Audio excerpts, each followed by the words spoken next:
ever celebration of International Ladino Day here at UVA. It's real excitement to me that there's such a crowd and that you're all interested in learning more about this beautiful language and culture.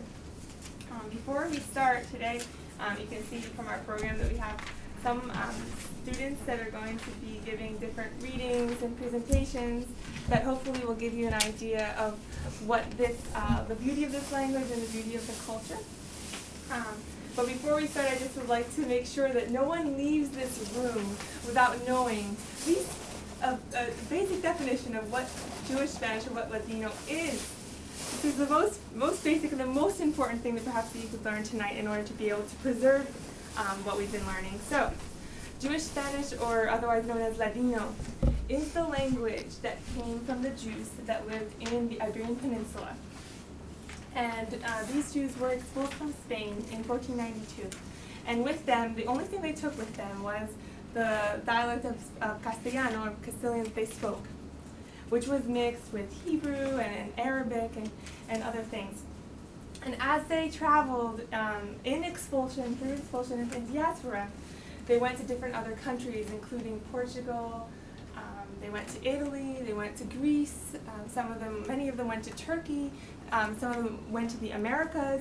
And so as they went traveling and in exile, they acquired many other linguistic traits that came from other languages, many other languages. And so I would like to challenge each one of you, if you know any sort of Romance language, or even if you don't, if you know any Hebrew or any Arabic or any Greek, I don't know if there's anyone here that knows any Greek, then you might find some vestiges of these languages in the language that we all will be speaking tonight. Now I understand that Ladino, first of all, it's not Spanish, it's not a direct equivalent to Spanish, but it is very similar, so you might understand some things just from having a knowledge of Spanish. And basically, as you're listening, you can see if you can try to find some words or maybe some phrases that come from Spanish and from some other languages. And so basically, this is the task. This is what we are doing tonight. We're celebrating not only the language, but a very rich cultural heritage that has been passed down from generation to generation. The Jews were expulsed from Spain over 500 years ago. And their culture and their language still survives today. There are still people who speak Ladino. It's the 21st century now. There's still people that speak Ladino all over the world, including in the United States. There's a large community in Seattle, Washington. There's a community in New York. There's even a Ladino speaker that lives here in Charlottesville. So Ladino might be closer to you than what you think. And I hope that all of you are excited by what you learned tonight, excited to explore more about this wonderful world of Sephardic studies. And actually, the first person that will be speaking to us this evening is Professor Alison Weber, who's in the Spanish, Italian, and Portuguese department. And we're just delighted to have you be able to share with us a little bit about what's the importance for us in Sephardic studies. So, thank you. Thank you, Kiki, for inviting me and giving me a chance to talk about our nascent program in Sephardic Studies at UVA. I study Spanish Golden Age literature, but in our department we teach a culture and civilization course. And I thought that a course on Sepharad would fit my interests to a T. I'm interested in religion and literature and history. I come from an interfaith family, and so this was a subject that really drew me. It has been very stimulating to teach. It's forced me to go beyond my chronological comfort zone to learn more about the Middle Ages and more about the modern period, move out of the 16th and 17th century. It's also been a little bit frustrating because you want to put everything into 14 weeks, and that simply isn't possible.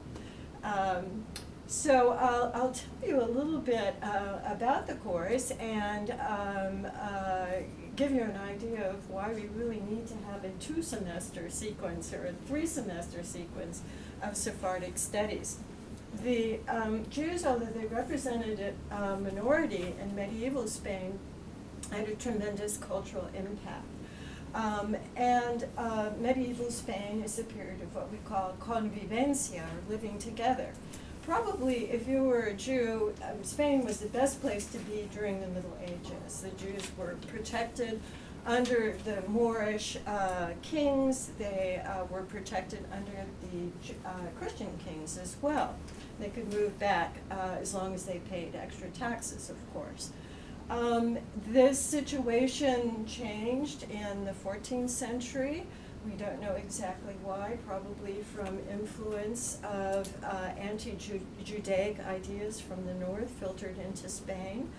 In the 14th century, we have the beginning of pogroms, or attacks on Jewish communities.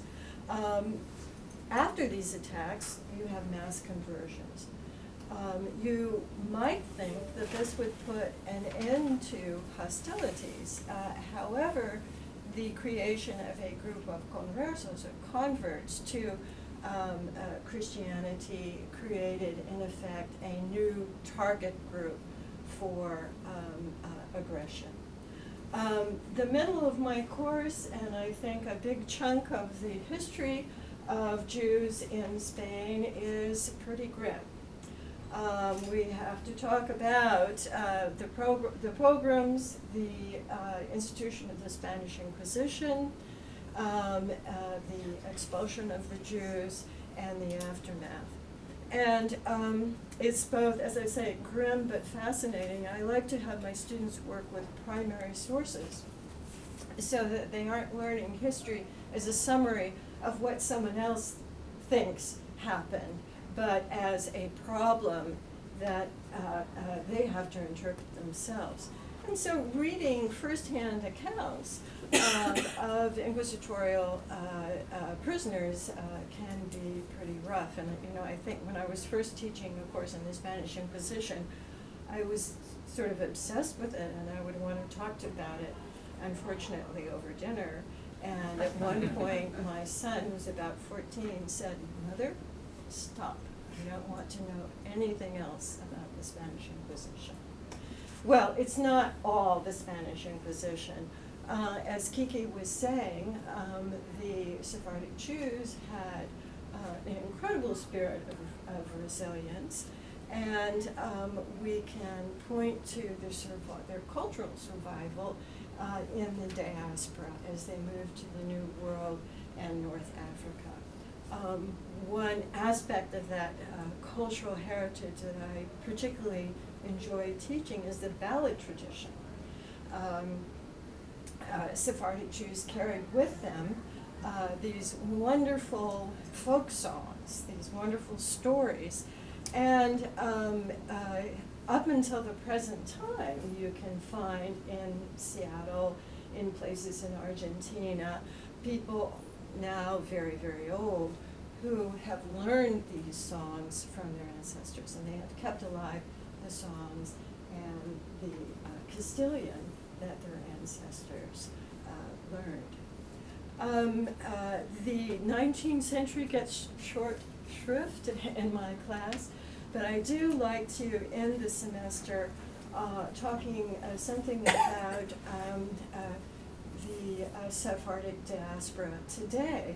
An interesting thing you may not be aware of is that the Spanish government is now in the process of making reparations to the descendants of the Sephardim and extending invitations for them to return and regain their Spanish citizenship. I have a few spaces left in the class, but I think the point is that it's a fascinating history. It can be a grim history, but also very reaffirming history. And I'm happy to be a part of this community. Thank you.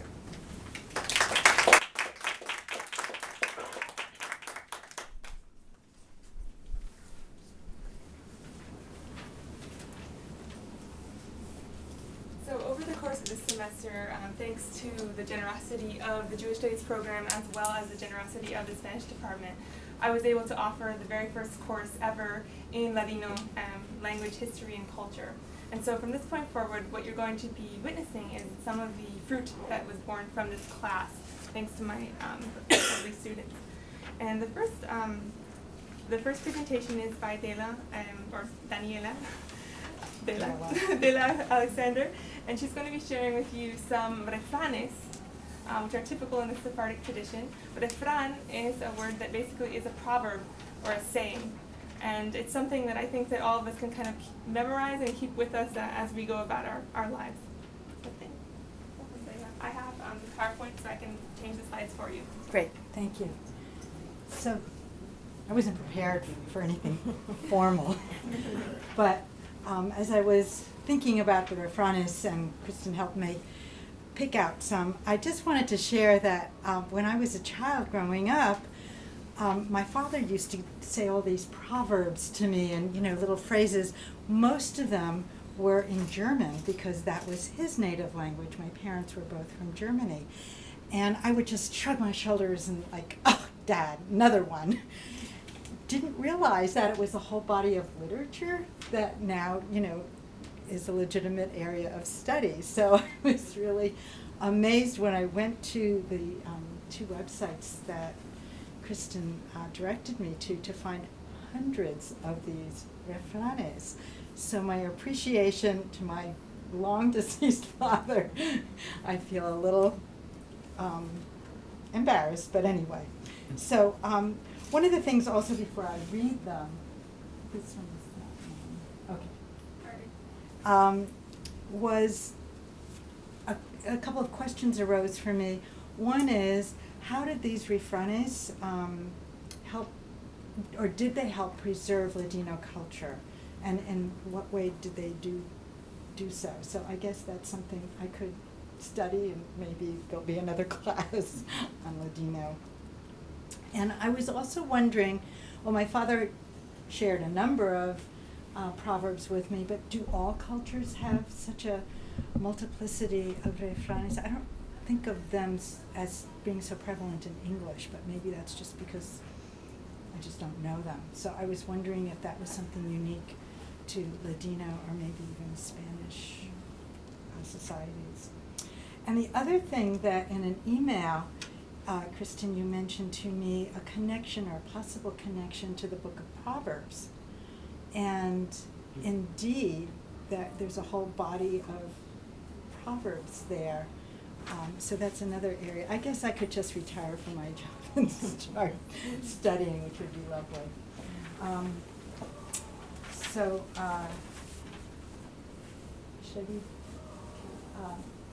these were a few refranes.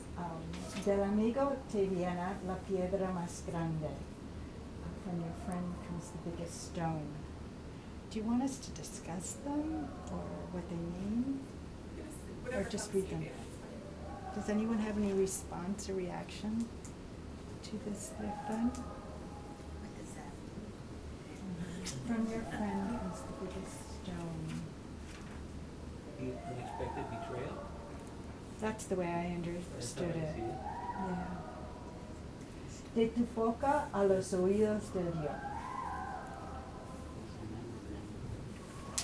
That's very similar. Yeah. Yeah, that is in Hebrew. From your mouth to God. Yeah. Whatever you say would become a maker. May it happen so. Yeah. And we're hearing something from God. Díseme quién son tus amigos, te diré quién sos tú. Did I pronounce that right? Díseme? Díseme.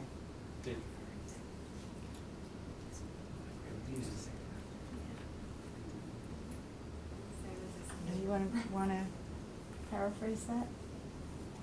Be careful you associate with. For Because birds it of a will- feather flock together. Yeah. That would be very good. And there's one in Spanish, right? Dime con quién andas y te diré quién eres. So this is. Cuádrate de hoyo malo, vivirás muchos años. watch out for the evil eye, and you'll live a long time. Yes. Were there any others? Yeah. Yeah. I was just showing. I happen to have this with me. I got it. So Hamza. Que te se rompa el vaso. Oh, you might have to explain. What does that mean? May you break a glass? I think it refers to the glass that's broken at the wedding. So I think it's a wish that a man or woman get married and be able to break the glass. Caminos de leche y miel, caminos buenos.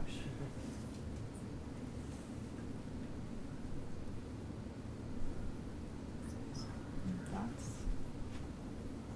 Milk and honey refers to plenty, or the promised land. Right. The ways of the good, the ways of plenty. Right. And milk and honey is a reference also to the state of Israel. So I think that was the last one. But I found one other, if I might read it. Ti lo digo mi hija para que lo entienda mi nuera. Ti lo digo mi hija para que lo entienda mi nuera. Is that in English? I will tell my daughter so that my daughter-in-law will understand. I thought that was kind of cute for a mother-in-law who wants to be gentle with her daughter-in-law and not be too directive with her criticism. So she'll criticize her daughter, hoping that her daughter-in-law will also hear.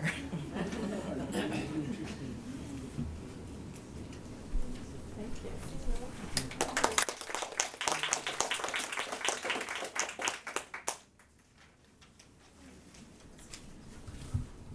Well, thank you again, Kiki, for organizing this event. When I was talking to Kiki over the past few days, I was trying to decide what I want to talk about. Originally, I was going to talk about a song by a Spanish Sephardic artist, but instead I decided to talk about kind of how I came to study Ladino, why it interests me, and relating that back to Yiddish, which is kind of what started it all. The title of my talk, which Kiki puts much more poetically than I could have, is Transmission of Cultural Heritage, Ladino and Yiddish. And so today we're celebrating International Ladino Day, not International Yiddish Day. Nevertheless, I came to become interested in Ladino because of my family history with Yiddish and by studying Yiddish here. So a couple of years ago, I was looking to fill my course schedule. I didn't know what to do. I wanted to break out of my normal Spanish and history trend and find something a little more interesting. So I came across the fact that Professor Finder was offering Yiddish here. I come from a mixed faith family. My father is Jewish, and his mother spoke Yiddish with her grandmother growing up. So I thought it'd be a fun way to learn a little more about my roots, about my heritage, and maybe try to test out with my grandmother a little bit. It was very quick 4 months, learning a new alphabet, a new language, part of a new culture. But I think for me the most valuable part was being able to speak it with my grandmother. So at the time, she was about 94 and living in Queens, so I'd call her from time to time. It'd be a little bit hard to understand via the phone because of hearing problems, so we'd get a few phrases across. And she'd always say, you have to come up and visit and we'll speak Yiddish together. So I guess about a year later or so, that was in the fall, so the following summer, I was able to go to New York and we were sitting on her couch and she's like, okay, let's speak some Yiddish. And so I got across a couple of phrases in very broken elementary Yiddish, and you kind of just tell how she lit up and started responding. One of her first things she told me, that's how the Germans pronounce it. In Odessa we pronounce it this way, wanting me to pronounce it the more Russian way. And then after that she just started talking about memories of her childhood. So like I said, she spoke Yiddish with her grandmother who died when she was 17. So there's been like a 70 some odd year gap between then and her passing and then our conversation. And she started talking about her childhood with her father reading the Shalom Aleichem at his feet and kind of just bringing up these memories that she hadn't thought about since then. And we kind of see how the use of the language brings back up those lost memories. And so as I was trying to think about, and so that in a way is what led me to want to study Ladino. And I remember Professor Finder saying, look out for a class in the Spanish department that Professor Weber is offering on the Sephardim, and I have the experience of taking that last fall. And so I feel like that type of anecdote from Yiddish is also why the study of Ladino is really important. In our last class, before Thanksgiving, we read a little, an excerpt from a debate about the introduction of foreign words in Yiddish, or rather in Ladino, by Moshe Shaul, who's an Israeli journalist. And so I'm going to read just a brief section of it in Ladino and then translate it into English. Hay también la cuestión de los diferentes niveles de una lengua. La gente del pueblo tiene una lengua un poco diferente que de la que es usada en los jornales o en las obras de literatura. Entre los sefaradís de Turquía y de los Balcanes, a nivel popular se usan muchas palabras turcas y griegas, algunas de las cuales tienen también una sabor folclórica que se perdería en trasladándolas. So in English, more or less, there's also a question of different levels of the language. The people that speak the language use a register that's slightly different from what is used in journals, newspapers, and literary works. Between the Sephardim in Turkey and in the Balkans, a much more popular register, common register, is used using Greek and Turkish words, some of which also have a folkloric twist, a folkloric flavor to them that's lost in translating them. And so I think that kind of illustrates why it's important to keep on learning Ladino, is that you can study it in translation, but really when you use the language, you experience that culture, memories come up that may have been lost from 70 some odd years ago. And so I thought, for me, that's kind of why I think studying Ladino is valuable, which kind of comes from my personal history with Yiddish. So, thank you.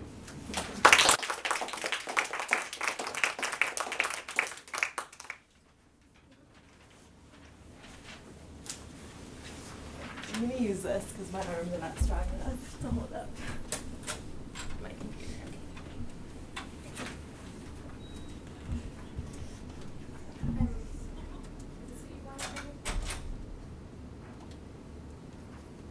Okay, so I found this poem online. It's a ballad, and it comes from a Greek tradition, and then it was translated into Ladino. So I'm going to talk a little bit just about the poem and what I found interesting about it. So can you just put it up so it's easier? Yeah. So what I found really interesting is there's this sort of categorizing of this woman's outfit and what she looks like. And this relates back to this Petrarchan tradition of seeing this woman and she's sort of unattainable, but this male is really in love with her, or in lust with her, however you want to put it. And it's sort of from a distance, and there's a separation there. And so you can see that in this poem, except for the fact that this is his wife, which is, kind of interesting, this idea that there is still this separation there. So yes, I liked the categorizing of her clothing and of her figure. And what I also found interesting is in the actual Ladino, you have a switching of male and female. So the hair was female, the teeth were male, and you'll see that when I actually read it. But I thought that was kind of interesting also. And then you get this little part at the end where the author stops speaking to the priest and mentions that he's there for the king's son. And so I saw that as the possible barrier between the narrator and his wife, is that maybe there's a social class difference. Not to mention you have sort of a more secular aspect to it of the king and the court, and then the priest, so a religious aspect to it. And then in the actual Ladino, you have the phrase melda, melda, so read on, read on. That repeats itself a little bit, so you get this sort of urgency within the poem that I think also can relate back to this Petrarchan past of wanting to interact with this woman and then just not, there's just something there that's preventing it. Okay. 3 damas van a la misa por hacer la oración. Entre en medio va mi esposa, la que más quería yo. Sayo lleva sobre Sayo un chivo de adoración, su cabeza una toronga, sus caballos brillos son. Cuando los tomó a peinar, en ellos despuntó el sol, las sus caras correladas, manzanas de escopia son, los dientes tan chiquiticos, dientes de marfil ya son, su boquita tan chiquitica y que no le quedan peñón, la su sella enarcada, alcohol de tira y ya son. Melda, papecico, de verdad ya se quedó. Melda, papecico, y que por ti no vengo yo. Viene por el hijo de reyes, que de amor va a morir yo.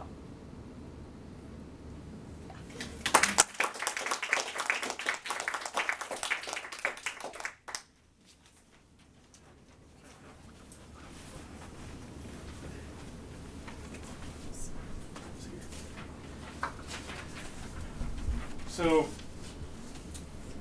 I come from a background of studying in religion, so what drew me to Ladino was I had taken Spanish before, but I mostly do biblical Hebrew.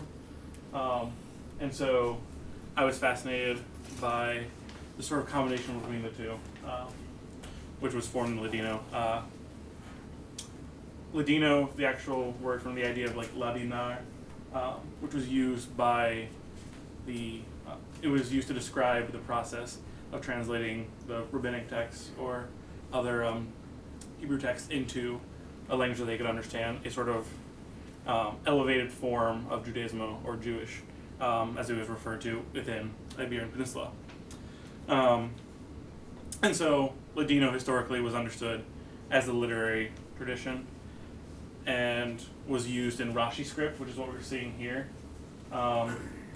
And Rashi it's very similar to block Hebrew that you would see, however, slight variance. What throws me off is the aleph every time. It's a little bit annoying. But Where is it? the very first letter up in the top right, what typically I would expect to be like an X, now almost looks like a het, but that's an aleph. So this is a poem written by Moshe Leon. And it's interesting that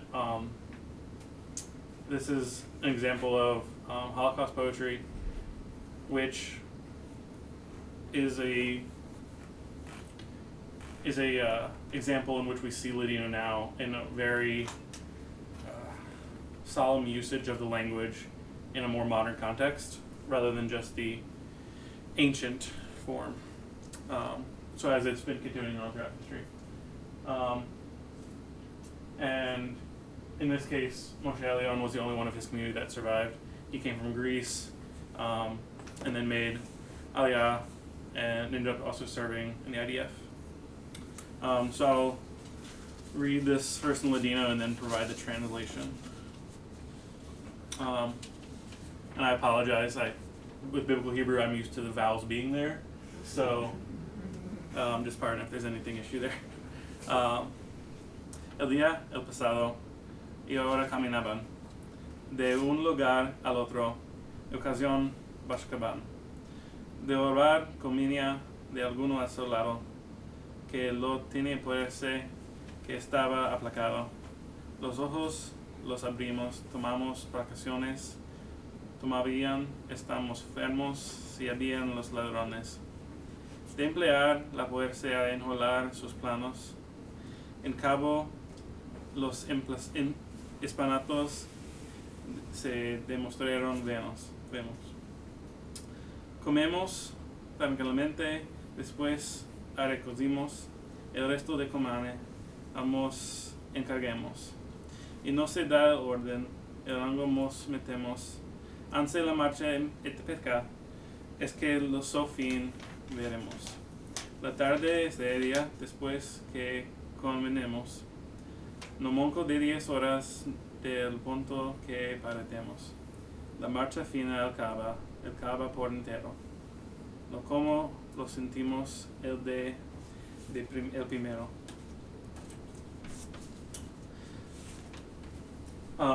In translation, that's the day, the last one, and now walking from one place to another, sometimes looking to steal something to eat from someone alone that wasn't strong, that was skinny. We kept our eyes open, we took precautions. We were ready if there were robbers. We would make an effort to stop their plans. At the end, all of these scares were in vain. We would eat quietly, and afterward, collecting up the leftovers, we would carry it with us. And when the order was given, we would get in line. In this way, the march would begin. Would we ever see the end?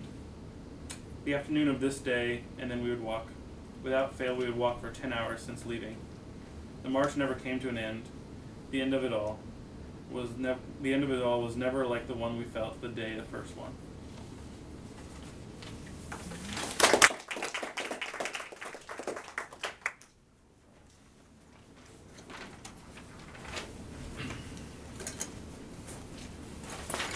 Hi everyone.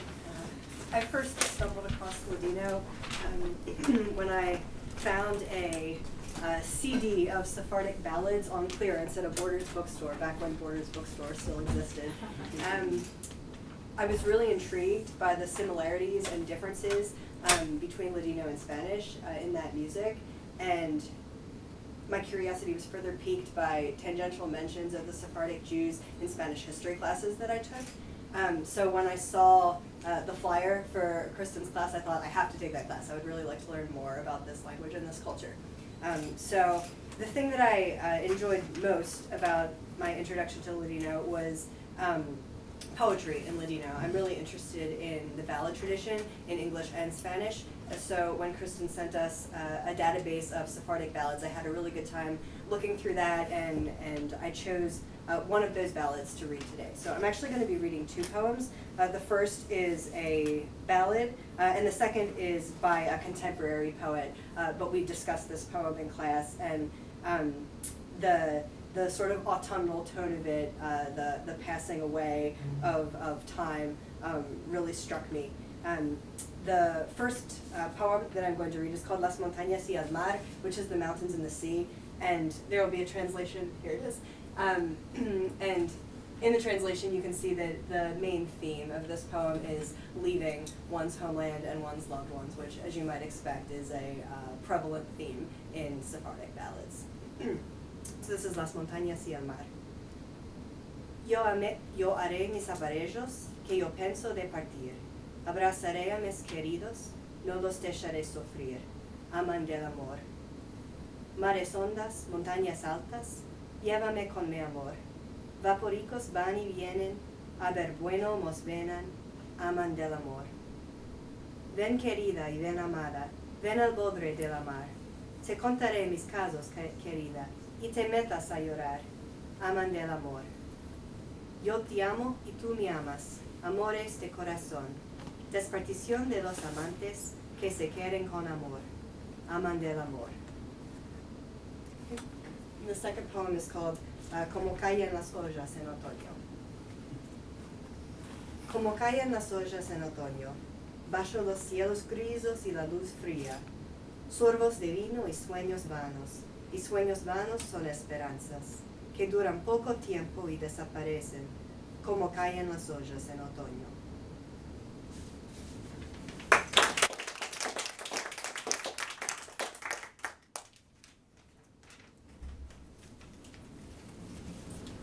I have to say thank you so much. When I hear the poetry read aloud and I see the work that you all have put into this, it makes me so happy. Thank you. It's truly a gift to me. And thank you all for being here. I'm just thrilled that we are able to commemorate this lovely language and culture in a very small way. There is so much more to study. This is only the very tip of what could be learned about Sephardic studies and about language, the language of Ladino and Jewish Spanish. As I bring this brief time to a close, I would like to draw our attention to someone to whom we all, unknowingly perhaps, owe our presence tonight in some way. And his name is Yitzhak Navon, and he was the 5th president of Israel, and he recently passed away this past November 6th, I believe. This is a picture of Yitzhak Navon. And this person, his work was very important in Israel because in 1948, when the State of Israel was founded, Hebrew was established as the official language. And this was made as part of an effort to unify the people, to create a sense of nationalism, which is understandable, but it did come with some consequences, which was namely that the minority languages of all these different people were placed on the side, basically, including Yiddish, as Adan was talking about, also Russian. There's a quote from one of Yitzhak Navon's speeches where he says that there was 81 different languages represented at one time at the beginning of the foundation of the creation of Israel. And so all of these other languages that were not Hebrew, modern Hebrew, were kind of pushed aside until the 5th president came along and said, no, we need to preserve our heritage. And he was a Sephardic Jew originally from North Africa, specifically from Morocco. And he began what was called in Ladino, Autoridad Nacional de Ladino, or the National Authority of Ladino, which is still in existence today, and has another director who's named Moshe Shaul, who I recently had the privilege of meeting at a very lovely event that was put on commemorating his life work, and also that of Yitzhak Navon. And so basically throughout Senor Navon's presidency and later in his life, he put a lot of effort into, from the state level, protecting this language, getting funding for researchers. There's now a Sephardic Studies program department at Ben Gurion University. There's people that study this at Hebrew University and at Tel Aviv University. There's a big foundation also at Bar Ilan University in Tel Aviv. And so basically, if it weren't for him and one of the original founders, if it weren't for him, maybe we wouldn't even be here tonight.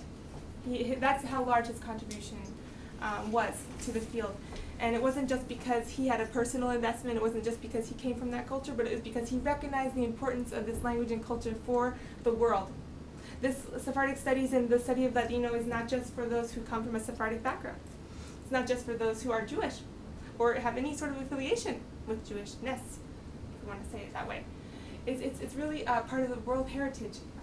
The principles and the values that are represented in the refranes, or in the beauty of the poetry that Kate's reading of the Hojas de Otoño leaves us with this sense of just incredible, just this beauty, the literary beauty that is universal, I suppose. It's art and culture and things that should be preserved for everyone. And so I just wish to impart you with that idea as we leave. I hope that this day of the International Dia de Ladino is the first of many, many here in Charlottesville. And I invite you to talk to those that have participated in the class this past semester. If you have questions about next semester, or just in general, questions about Ladino, about Jewish Spanish, about Sephardic studies, as we enjoy the reception, I hope that you'll all stay for we can continue the conversation. I just want to direct your attention to the program. It says the last thing there, the last refrán, is very important. It says, creer y esperar es la vida alargar. Believing and hoping we can extend life. And let's hope together tonight that we can extend the life of Ladino, and in so doing perhaps extend our own. So thank you.